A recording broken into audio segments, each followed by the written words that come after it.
When I walk out on stage to give the A, I can tell by looking into the audience that there is such incredible anticipation, and they've probably been waiting longer than we have for this opera to come on stage finally in New York.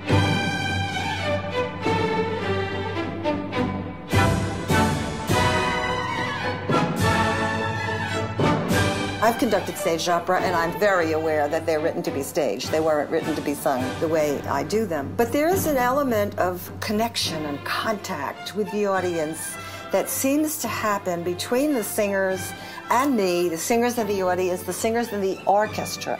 We all feel it. And I'm not saying that they shouldn't be staged. They should be staged.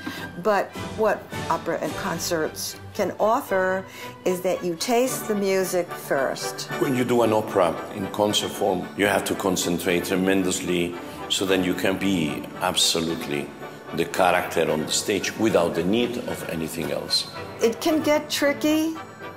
If you're murdering somebody, do you have to die on the stage? I had one season only where I did 3 operas where nobody died. Now that's not easy. It's very, very difficult to get opera produced, full stop.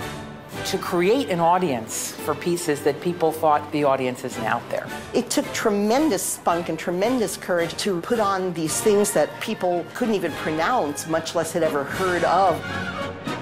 Since my dad played, I tried to pick up the piano, and I didn't really know anything else. I didn't think about anything else. I was always, if you practice, you get to Carnegie Hall. After I graduated and I went on to the Mannes School, I had the nerve to present myself to the New York City Opera, and I did get hired Julius Rudel's first season. We were all called assistant conductors.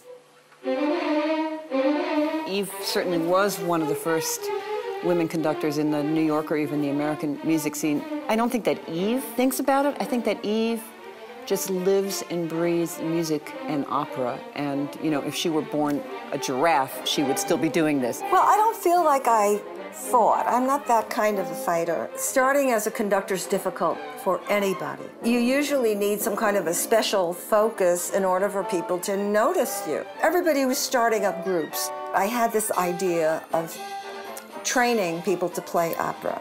We had no problem in New York of wonderful musicians. The problem we had was that most of the musicians were trained in the symphonic orchestral literature and not in opera. After 2 years in Alice Tully Hall, it just like, we're gonna go to Carnegie Hall. I had been playing rehearsals with Nikolai Geta, and I said, is there something you'd like to sing with me in Carnegie Hall? Nikolai just handed me his repertoire. He said, whatever you want, I'd love to do it. And I saw William Tell. When Jerry LaMonaco finished the great Cabaletta in the big aria and the place fell in, I said, okay, we're gonna go on. Eve's a very unusual human being as a conductor. Forgive me, because most conductors, it's all about them. And it's not, it has never been that way with Eve. It was always about the music, her singers, and us. You notice that it's called the Opera Orchestra of New York, and she's always made a real point of including the instrumentalists into the whole family.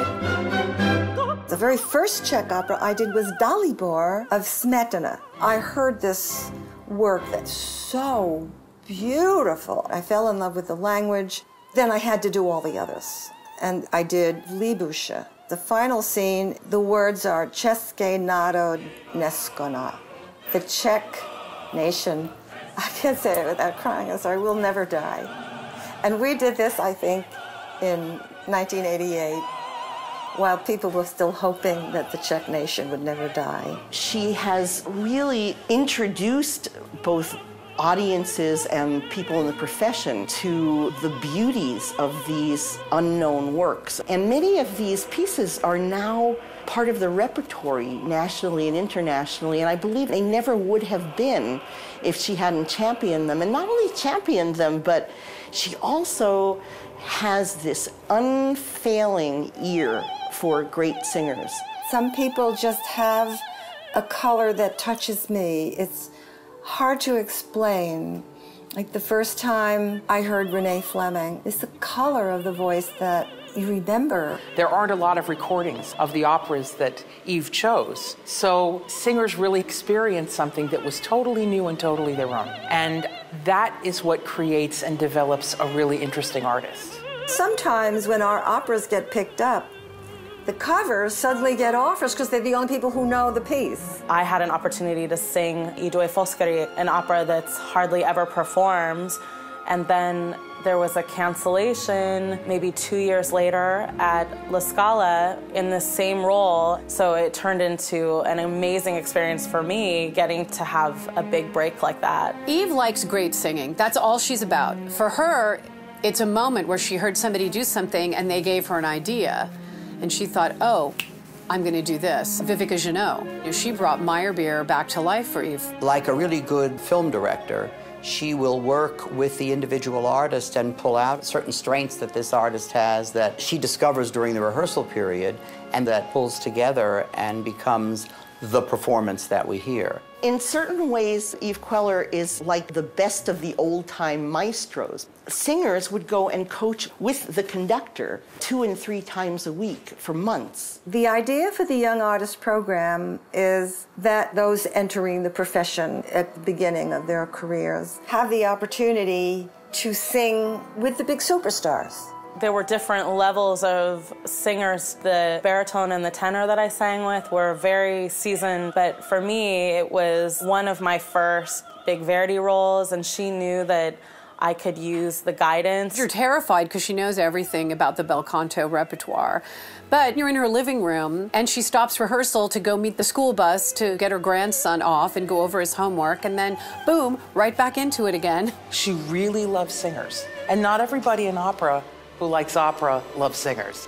You know, when singers sing well, it's all about the relationship they have with the conductor. She gave all of us a chance at really singing at our best at Carnegie Hall, where it matters. I remember that when the opera was finished, that there was absolute silence until the very last breath of overtone on the last note, and then everybody just stood.